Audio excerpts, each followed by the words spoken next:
नमस्कार, मी अनिकेत केळकर. क्राइम या मालिकेमध्ये नवीन कथेसह नवीन भागामध्ये आपल्या सगळ्यांचं स्वागत करतो. जेव्हा माणूस आयुष्यभर खपून अनुभव घेऊन जबाबदाऱ्या पार पडत आपल्या आयुष्यातील संध्याकाळच्या टप्प्यावर पोहोचतो, तेव्हा पुढे असणारा अंधार त्याला सतावू लागतो. मग हा अंधार आता पुढे काय या प्रश्नाचा असेल, शारीरिक थकव्यामुळे असेल, आपण ज्यांना आपलं समजलं त्यांच्या वागणुकीत पडलेल्या फरकामुळे असेल, पण बहुतेकदा वृद्धत्व हे साशंक मनाने धास्तीने व्यतीत होतं. आज आपल्या भारतामध्ये वृद्धांची संख्या अंदाजे 36% आहे. शेकडा 40% वृद्धांना तर एकटेपणाने जगावं लागतं. जरी हा आकडा भयावह असला तरी ते सत्य आहे. आज आपण रमाबाई यांची कथा पाहणार आहोत. त्या 40 वर्षाच्याच असताना त्यांचे मिस्टर माधवराव हे स्वर्गवासी झाले. त्यांनी नोकरी करून वसंत आणि कोमल यांचं पालन पोषण केलं. पुढे कोमल हिचं लग्न झालं आणि ती तिच्या संसारात व्यस्त झाली. वसंतचंही लग्न झालं. वसंतला एक मुलगी झाली जिचं नाव आर्या. रमाबाई असल्या जरी 60तल्या तरी वाटायच्या मात्र 50तल्या. नोकरीतून निवृत्त झाल्यामुळे त्यांना घरी राहावं लागायचं. अचानक सगळ्या जबाबदारीतून मुक्त झाल्यामुळे एक प्रकारचा रीतेपणा आला होता. आणि मग पुढे काय घडलं ते पाहूया. दिशा, आवर लवकर. आले आले. आई आले रे. हे घ्या डबे. कुठली भाजी? कांदा बटाटा. आई मला माहितीये रे तुला बटाट्याची भाजी आवडत नाही ते, पण काय करू, घरात दुसरी कुठली भाजीच नव्हती ना म्हणून. दिशा पण हे सांगत राहणार. निशा पण ना काय? तुला माहितीये ना काल मला यायला उशीर झाला ते? तुझ्या कुठल्या त्या सो कॉल्ड मैत्रिणीचा बर्थडे होता. काय तुमच्या पार्ट्या? तोंड वाकडं करायची काही गरज नाही. हा, तुझ्याही पार्ट्या असतात, पण मी काही बोलते का? तुझी तो ओली पार्टी असते माहितीये मावशीला. आणि काय ग मावशी, काल तू घरीच होतीस ना, मग जायचं आणायला भाजी. अगं मी ते जरा बाहेर गेले होते, पण तिथे कुठे भाजीवालाच दिसला नाही ना, आणि माझ्या डोक्यातूनच निघून गेलं बघ. आई ताठीचा असर होला तुझ्यावरती, गोष्टी विसरू लागलीस. पण मावशी तू अशी गेलेलीस कुठे? अगं तू जमतो ना बागेमध्ये वृद्धांचा कट्टा, तिथे गेली असणार. काय आई? अरे नाही, रमेशजींकडे गेली होती. रमेश कोण? रमेश कोठारी. रमेश कुठे आहे? अंगदचे आजोबा. अंगद माझा क्लासमेट आहे. अच्छा, म्हणजे तुझा मित्र? नाही, तो माझा फक्त क्लासमेट आहे. मित्र वगैरे काही नाही. हा, त्याचे आजोबा आजीचे क्लोज फ्रेंड आहेत. काय आजी? अरे वा मावशी, नातीचे मित्र ऐकायचे त्याऐवजी तुझे मित्र ऐकायला मिळत आहेत. अगं त्यांची तब्येत बरी नाहीये ना, म्हणून 3-4 जण मिळून आम्ही त्यांच्या घरी गेलो होतो. घरात बसून कंटाळले होते ते. गप्पांमध्ये वेळ चांगला गेला त्यांचा. पण तुझा वेळ चांगला गेला की नाही? काय ग तू? ए आजी, लाजतेस काय? म्हण ना हो. आम्ही आमच्या फ्रेंडकडे कसं जातो तसं तू तुझ्या फ्रेंडकडे गेली. So simple. ए सो सिम्पल. मोठ्यांमध्ये बोलू नाही, कळत नाही का बोलायचं नाही? बोलणार मी, मला कळतं सगळं. हो. तुला जर जास्तच कळतं म्हणून प्रत्येक गोष्ट चुरून ऐकत असते. मी नाही चुरून ऐकत, माझ्या कानावर येतं. आगाऊ झालीस, स्कूलला लेट होतोय, जा आवर. आजी कीप इट अप. आई अगे मित्र वगैरे? अरे मित्रच म्हणाले मी. मित्र असणं काही वाईट असतं का? ते तुझ्या वयात, तिच्या वयातनं हेच फ्रेंड कधी बॉयफ्रेंड कळत नाही. कळलं ना? बोलताना थोडं भान ठेवत जा. अरे वसंत वसंत मावशी, बरोबर बोलला तो. खरंच मी भान ठेवायला हवं होतं. वयाचं आणि बोलण्याचं भान ठेवायला हवं. आता कशी तब्येत आहे तुमची रमेशजी? बरेच चांगली आहे. तू मध्ये घरी यायची, आपण गप्पा मारायचो, तुझा खूप आधार वाटायचा मला. नाहीतर एवढ्या मोठ्या घरामध्ये मी एकटा. कधी कधी वाटतं इतके का जगतो आपण. असं बोलू नये रमेशजी. अहो जगणं जगवणं त्याच्या हातात आहे. प्रारब्ध आपलं. हिशेब चुकते करत राहायचे आणि त्या नियंत्याचं नाव घेत राहायचं. पण रमा, तुझा मला हेवा वाटतो. म्हणजे तुमचा घर कसा भरलेला, मुलगा आहे, सून आहे, नात आहे.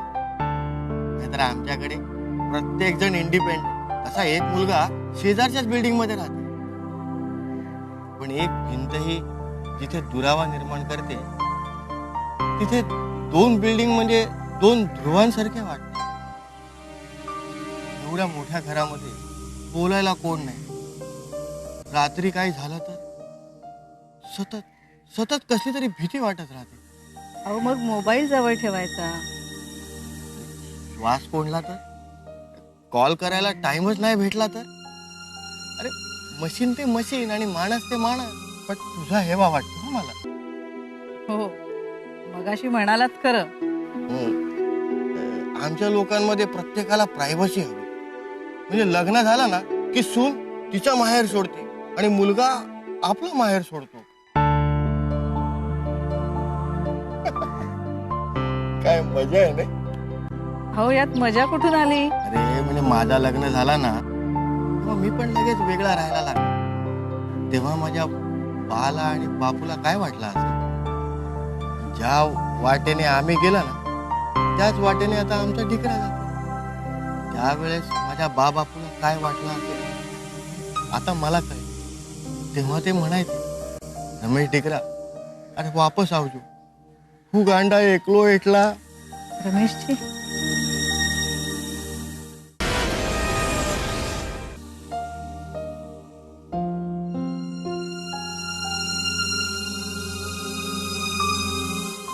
वाट बघायची मी घरी कधी येत होते. मग बाची धावपळ व्हायची. ढोकळा करणार, रेवडी करणार, उंदियो.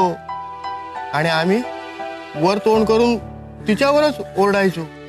अरे देवानी पोट एकच दिलाय, किती दिवसाचा खायला घालणार. पुढे बा गेली आणि 20 दिवसामध्ये बापू पण गेला. शेवटपर्यंत दोघांनी एकमेकांचा साथ नाही सोडला. ते भाग्य माझ्या नशिबी नाही. रुपल जाऊन 4 वर्ष झाला. आता मला एकट्याला अजून किती दिवस काढायला लागते. तू म्हणतेस तसं प्रारब्ध. त्यावेळी मी माझ्या बापोशी जसा वागला त्याचा हिशेब मी आत्ता चुकता करते.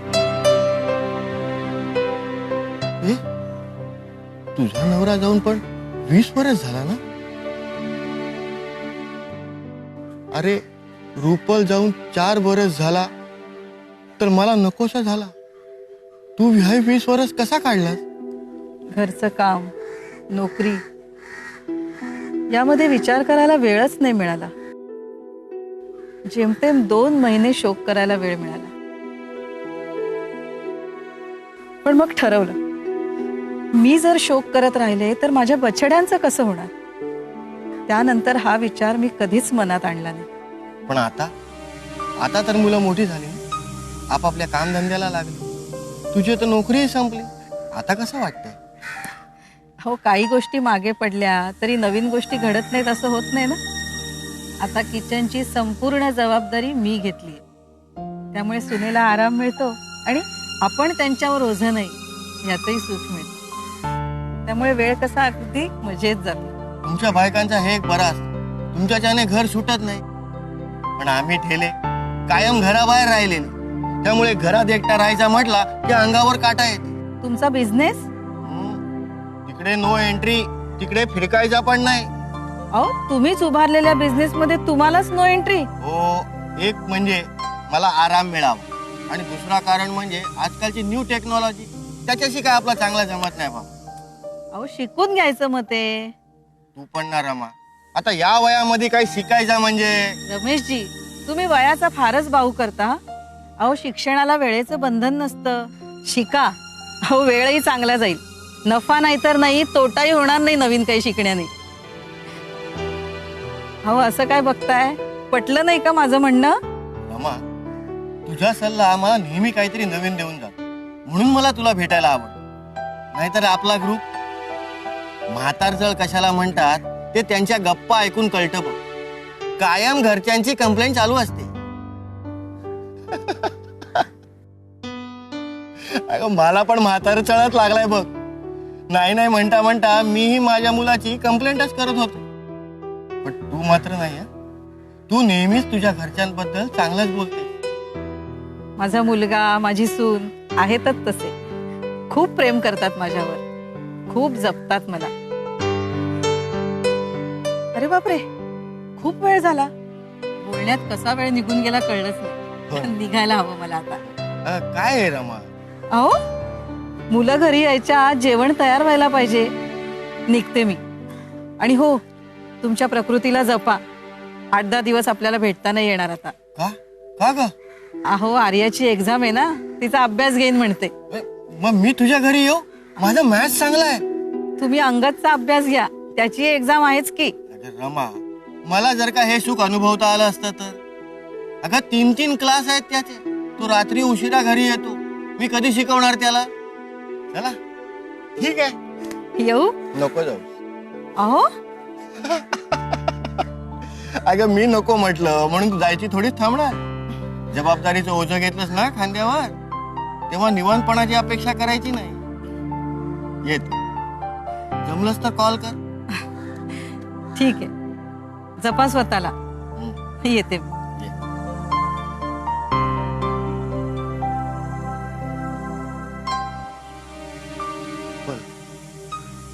डिट्टो तमारी कॉपीची. आजी काय ग? आले काय? आजी हे x² × y² किती झाले? आर्या, अगं मी एवढी हुशार नाहीये ग. मला फक्त एवढंच माहितीये की सिलेबस मध्ये जेवढं काही आहे तेवढं सगळं बाय हार्ट करायचं. इन शॉर्ट काय ते? हा, जगरहाट. म्हणून डॅड जेव्हा तुझ्यावरती रागवतात तेव्हा तू गप्प होतेस. आर्या, मोठ्यांमध्ये असं लक्ष घालू नये. मोठ्यांची बोलणी अशी चोरून ऐकू नयेत. आता मला ऐकू येतं तर मी काय करू? माहितीये तुझे कान फार मोठे झालेत. हे आजी आजी, तू मला प्रश्न विचारू नकोस. तू तुझा अभ्यास कर. तो मी करतेस ग, पण ऐक ना. तू ना, बरं बोल. तू रमेश आजोबाला परत भेटलीस काय? अभ्यास कर. सांग ना. तू ना मला घराबाहेर काढणार आहेस. ए, घर तुझे, तुला कोण घराबाहेर काढणार? बाळा, असं म्हणू नये. तुझं नाही, आपलं म्हणा. ओके, आपलं. तुला एक मजा सांगू, मी अंगाची फ्रेंडशिप केली. कशाला? तुला रमेश आजोबांना काय मेसेज द्यायचा असेल तर ते सांग मला. मी जाऊन अंगतला सांगेल आणि तो जाऊन रमेश आजोबांना. कशी वाटली मजा येते? डेट आली. गधडे, अभ्यास कर ना. आर्या, काय चाललंय? अभ्यास. हे काय आजी चांगलं शिकवते. तुझ्या आजी बरंच काय चांगलं शिकवते. मला वाटतं तू अभ्यासावर कॉन्सन्ट्रेट करावंस. आणि आई, तू काय तिचा अभ्यासाकडे भानगड पडू नकोस हा. मला तिला चांगले संस्कार करायचे. निशा, निशा, ती आली नाहीये अजून. तर काय कंट्रोल झाला नाहीये. कोणी कधी येतंय कधीही जातंय. चांगलंय.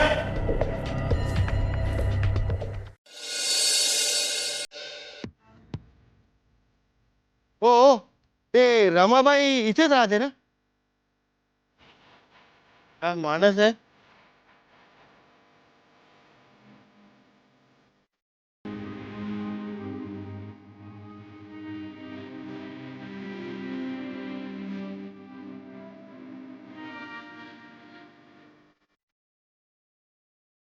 रमा रमा रमा रमा रमा रमा रमेशजी, अहो तुम्ही इथे? तुलाच भेटायला आला.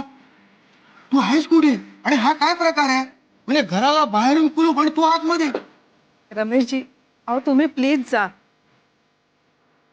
उगीच कोणीतरी बघितलं ना तर. तू मला आधी सांग, हा काय प्रकार आहे? तुला घरात बंद केला, कैद केलाय? अहो नाही हो, मीच सांगितलंय की जाताना कुलूप लावून जात जा. काय आहे ना? काय ना काय हा? तू काय कारण सांगणार? नाही अहो, कारण नाही. खरंच म्हणजे एरियात हल्ली खूप चोऱ्या वाढल्यात. ती घरात मी एकटीच असते ना, उगीच काही अघटित नको घडायला म्हणून. रमा, मला अंगद सगळा बोलला. तुझ्या पोतीने त्याला सगळा सांगितला की तुला घराबाहेर पडायला बंदी केलाय. म्हणे असा तू घरामध्ये आणि बाहेर कुलूप. मुलगी पण ना. रमेशजी, तुम्ही प्लीज तुम्ही जा इथून. नाही, मी असा जाणार नाही. अरे हा काय अघोरी प्रकार आहे?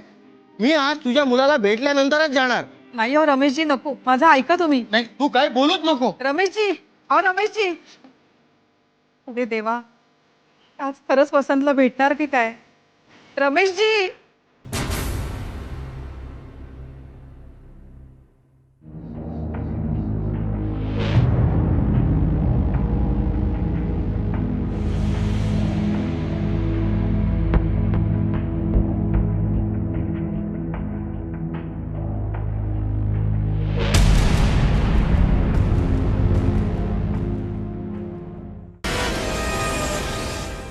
ते मला विचारू नका, तू आणि आई बघून घे. असं कसं म्हणतोस तू खरंच? वसंत, तुम्ही रमेशजी ना? विचारतेस काय? कुठला म्हातारा आपल्या दारातून बसणार आहे? वसंत, तुमचं काम बोला आणि निघा तुम्ही. रमाला तुम्ही घरामध्ये बंद केला? दिसतंय ना का वयाबरोबर नजरही वीक झाली. मन कमकुवत झालाय. या वयात दुसरी काय अपेक्षा नसते.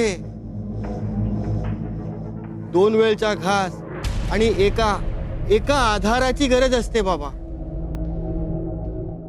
घासाची कमी नाही, कोलेस्ट्रॉल वाढेल इतका खाल्ला.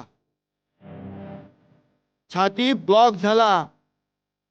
कमी आहे ती फक्त आपल्याशी 2 शब्द प्रेमाने बोलेल अशा माणसाची.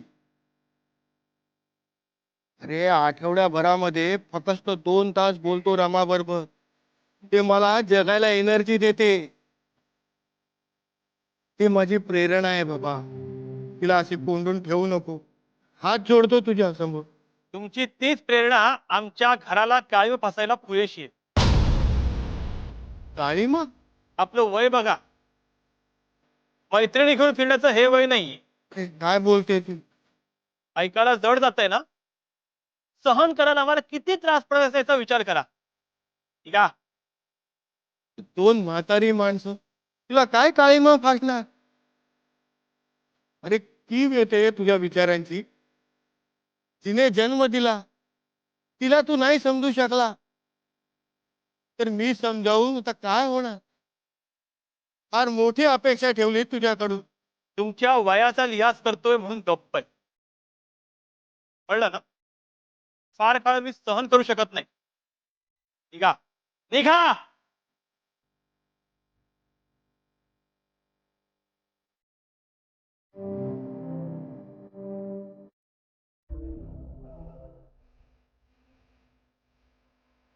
आईला घराबाहेर जाणं बंद केलं तर फार दारात येऊन पडले. शहाणपणी स्वतः दाखव म्हणावं आधी. तुझे असं मावशीला कोंडून ठेवणे ना, तेच मला मुळी आवडलेलं नाही. ओबाड फोडेन. हाऊस नाही ना मला सहन करण्याची. कळलं ना? तिचा सोच परवडत नाही ना म्हणून सहन करावं लागतंय. माझी करणी बरं दिसते तुम्हाला. आज जाऊन तिथं तर ऐकावं लागणार आहे. थोबाड काय बघते? दार उघड. अगं उघड ना.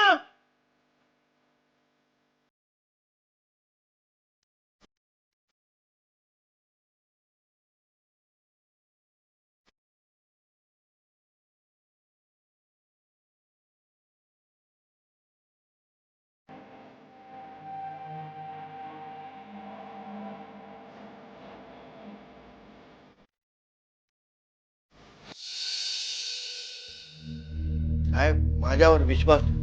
रमावर अन्याय होतो आणि तिचा स्वतःचा मुलगा वसंतच तो करतो. अरे तिने बाहेर कोणाशी कम्युनिकेशन करू नये म्हणून तिचा मोबाईल काढून घेतला, बाहेरून दरवाजा लॉक केला. साहेब आम्हा म्हाताऱ्यांना आमचा स्वतःचा काही लाईफ आहे की नाही? आम्हाला आमचा मन असा काय आहे की नाही का आता आम्ही कमवत नाही, काम करत नाही म्हणून मुलांच्या हातातला खेळणं व्हायचं? सर, मला तुमचा मुद्दा कळला. आम्ही ऍक्शन घेतो. साहेब ऍक्शन नक्की घ्या, पण त्या छोऱ्याला मारू नका. तो तिचा छोरा आहे, तिला त्रास होईल. अंकल, आपका उस दादी माँ से अफेयर है क्या? आप को खाली पीली बेचैन हो रहे? अरे आमची फक्त मैत्री है. इस उम्र में दोस्त, और वो भी बूढ़ी. खान सर, आम्ही तुमची केस आता लिहून घेत नाही. काय मामला थोडा नाजूक. इथे गेल्यावर जर रमाताईंनी सांगितलं की मला काही त्रास नाहीये, मला कोणलं नव्हतं, तर मग साहेब तिला खरंच कोणला गेलाय. 3दा बघितलंय मी. आज तर दारं खिडकी संधा बंद होता. तुम्ही म्हणताय ते खोटं आहे असं नाही म्हणत मी. पण काय सर, कोणतीही आई आपल्या मुलाच्या विरोधात सहजासहजी कंप्लेंट करत नाही. ती आयुष्यभर खस्ता काय, पण मुलाला साधा खडा टोचला तरी तिला सहन होत नाही. त्यामुळे आपण नुसतं तिथे जाऊ, त्यांना समज देऊ. समजच असा देतो की पुन्हा कंप्लेंट करायची गरज लागणार. Are you sure? हो साहेब तुम्ही रमाच्या घरी जा म्हणजे झालं. काय म्हणजे माझ्यामुळे तिला काही नको ना. बरं येऊ मी? हो. पण नक्की जा रमाच्या घरी.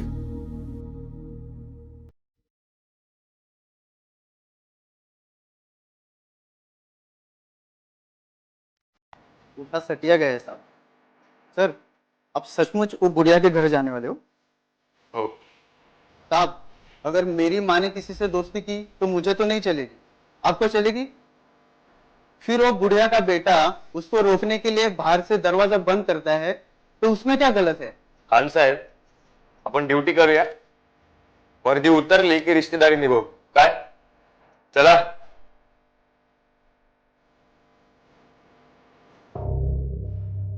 वसंत मोरे आहेत? हो आहेत. बोलवा त्यांना. वसंत, वसंत लवकर बाहेर ये. हॅलो. काय ग? इंस्पेक्टर साहब, एक अशी केस जी ऐकायला थोडीशी विचित्र वाटेल. 65 वर्षाचा वृद्ध जवळजवळ आपल्याच वयाच्या मैत्रिणीवर होणारा अन्याय थांबवण्यासाठी पोलीस स्टेशनला आला होता. ही केस कशी हँडल करावी हा पोलिसांना प्रश्नच पडला. इन्स्पेक्टर आपली ड्युटी कशी निभावणार आणि ह्या केसमध्ये पुढे जाऊन आणखी काय पेच तयार होणार आणि ही केस कुठल्या टप्प्यावर जाऊन थांबणार हे पाहायला विसरू नका पुढच्या भागात. तोपर्यंत मला आज्ञा द्या. सुरक्षित राहा, सतर्क राहा. जय हिंद. माझा नकार आहे तो त्या म्हाताऱ्याला भेटणं. आता तो घरापर्यंत आला, मी सांगतो पोलीस कंप्लेंट ही त्यानेच केली असणार. सोडत नाही मी. वसंत, डोक्यात राग घालून घेऊन काही वेडवाकडं वागू नकोस बाळा. आता माझा काही येऊ शकते, मी राहणार पण नाही. म्हणून तुला मला एक गिफ्ट द्यायचा होता. 1 मिनिट.